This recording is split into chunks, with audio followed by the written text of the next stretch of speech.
Some people have suggested that instead of writing up my analyses, I use video in order to convey what I think is going on in the current Israeli massacre in Gaza. And so this will be my first attempt, and we'll see how successful it is. I'll try each time I go on the web to focus on one particular issue, and today I would like to look at the proposals that Secretary of State Kerry has been putting forth, the various proposals for ending the current round of violence. It's not really violence, it's an Israeli massacre. There have been many versions of this Kerry proposal that are circulating on the web, and it's impossible to determine, for an outsider to determine, which is the accurate version of the proposal Kerry put to the Israeli cabinet. But in fact, it's pretty much beside the point, because the bottom line of all the proposals is the same. The bottom line is a quid pro quo. In order for Israel to lift the blockade of Gaza, basically the Palestinians are being told they have to, the current language is, address all Israel's security concerns, which is just a euphemism that the Palestinians have to disarm. So I want to look first at the issue of the blockade and then look at the issue of whether the Palestinians have to disarm. The question of the blockade is pretty straightforward. Under international law, a blockade of Gaza constitutes a form of collective punishment and therefore is illegal under international law. That seems to be the legal consensus, with the exception of course, Israel and its apologists. The blockade is illegal. And so there can't be any qualifications, any caveats, any ifs, ands, or buts. The blockade, being a form of collective punishment, has to be lifted. And it's important to keep in mind that in prior agreements, the ceasefire agreement in June 2008, the ceasefire agreement in November 2012, in both of the ceasefire agreements, it was never called upon. The Palestinians were never. It was never demanded of the Palestinians that they had to disarm in exchange for the end of the blockade. Each of the agreements did stipulate that the blockade of Gaza was supposed to end gradually. As it happens in both cases, Israel reneged on that condition. But neither of the ceasefire agreements, either in June 2008 or in November 2012, neither of those agreements called on the Palestinians to disarm as a condition for ending the blockade. So this condition that's now been entered, addressing all Israel's security concerns, which is separate from a ceasefire, addressing all Israel's security concerns, which in effect means Palestinians must disarm. That's unprecedented and obviously has no basis in international law, because the blockade is illegal and the blockade has to be lifted regardless of Israel's security concerns. But let's now turn to this issue of Israel's security concerns.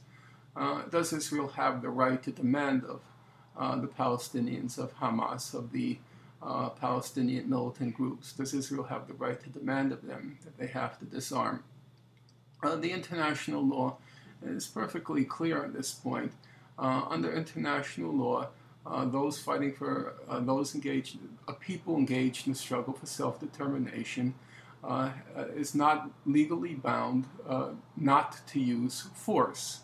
Under international law, people struggling for self-determination, either it's said that the law is neutral on the subject, or it says that those struggling for self-determination have to use force. But what's clear is that under international law, it is not illegal for those struggling for self-determination to use force. On the other side, under international law, a state that's trying to suppress the struggle for self-determination, in this case Israel, a state trying to suppress this self-determination struggle, they're not allowed to use force. So what you have here is exactly and precisely an inversion of international law. Those struggling for self-determination are in effect being told that as a condition for lifting the blockade, they have to renounce force, but no such demand is being made on the power which is suppressing the struggle for self-determination. In effect, this euphemism addressing all Israel's security concerns, what that's actually saying is Israel has the right to secure the occupation.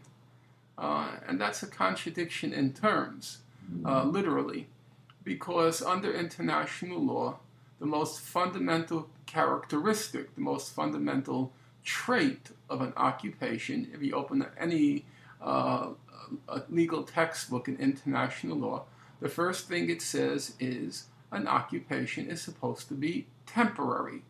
An occupation, in a word, an occupation is supposed to end. If the occupation does not end, it's not an occupation. It's an annexation. An annexation under international law is illegal. So when Israel talks about its right to have all its security concerns addressed, it's not talking about the right to protect its country.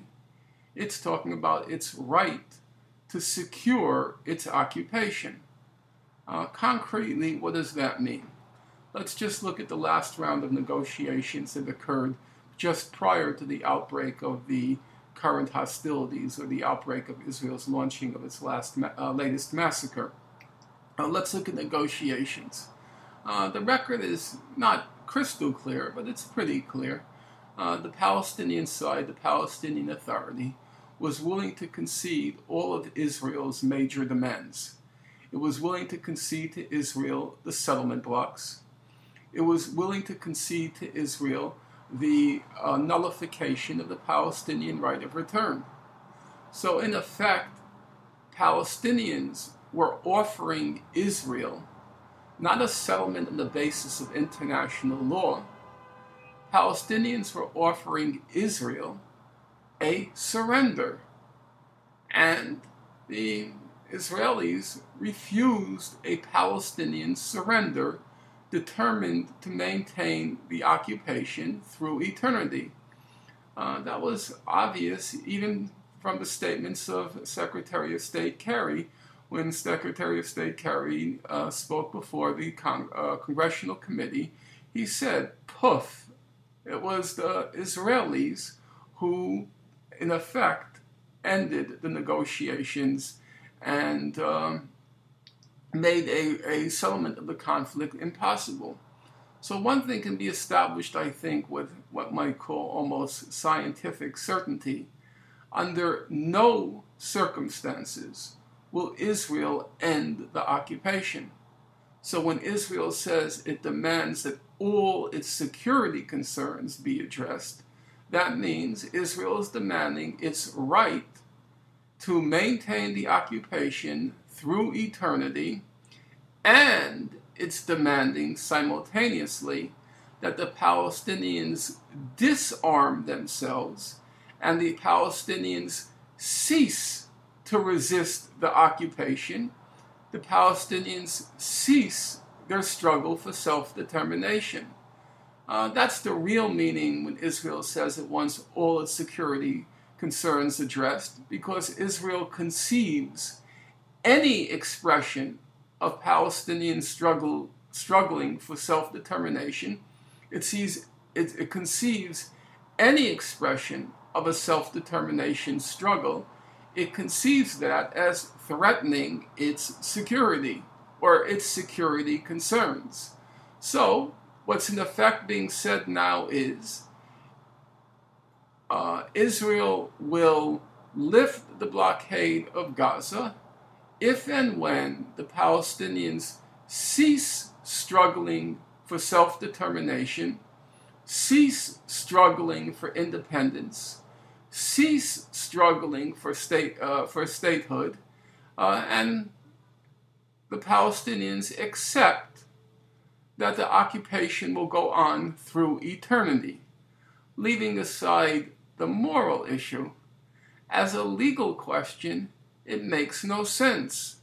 If Israel is demanding that all its security concerns be addressed, and if all its security concerns include any Palestinian manifestation of its struggle for self-determination, and if that means the occupation will go on through eternity, that means it's not an occupation. It's an annexation. And annexation is flagrantly, blatantly, incontrovertibly illegal under international law. It's the most elementary principle of the UN Charter, as it was expressed in UN Resolution 242. It's inadmissible for a country to acquire territory by war. Israel acquired the West Bank and Gaza and East Jerusalem in a war. It has no title to that territory. If in effect it's demanding its right to annex that territory, then it's clearly, blatantly, and flagrantly violating international law.